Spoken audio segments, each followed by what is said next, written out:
करी गुहार रे माई।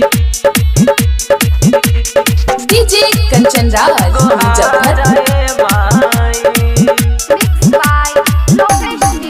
साल भरे पया बेलू माई बेटावा के घरवा करी गुहार रे माई।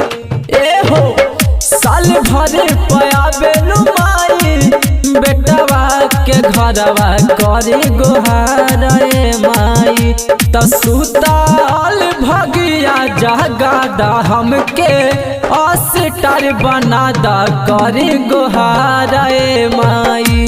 सुताल भगिया जगादा हमके अस्टर बनादा करी गुहार रे माई। करी गुहार रे माई। सुताल भगिया डीजे कंचन राज मुजफ्फरपुर। अस्टर बनादा करी गुहार रे माई। बचपन से सोचल बानी बनाती गबैया कब मोरा बरियाई बोला मोरी मैया। बोला मोरी मैया। बचपन से सोचल बानी बनाती गबैया कब मोरा बरियाई बोला मोरी मैया। गाइबो भजनिया रोजे आई के तोहारो दुआर रे माई। गाइबो भजनिया रोजे आई के रहू रे दुआर रे माई। त सुताल भगिया जगादा हमके अस्टर बनादा करी गुहार रे माई।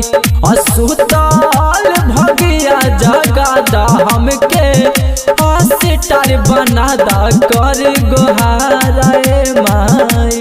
करी गुहार रे माई। सुताल भगिया डीजे कंचन राज मुजफ्फरपुर। अस्टर बनादा करी गुहार रे माई। सूर के रचैया हाउ जाने ला जहानावा करे रिक्वेस्ट लोकेश पांडे महसतनावा। पांडे महसतनावा। सूर के रचैया हाउ जाने ला जहानावा करे रिक्वेस्ट लोकेश पांडे महसतनावा। राइटर रोशन बिहारी के सुनिला ना एक बार पुकार रे माई। राइटर रोशन बिहारी के सुनिला ना एक पुकार रे माई। त सुताल भगिया जगादा हमके अस्टर बनादा करी गुहार रे माई। सुताल भगिया जगादा हमके अस्टर बनादा करी गुहार रे माई। साल भरे पया बेलू माई बेटावा के घरवा करी गुहार रे माई।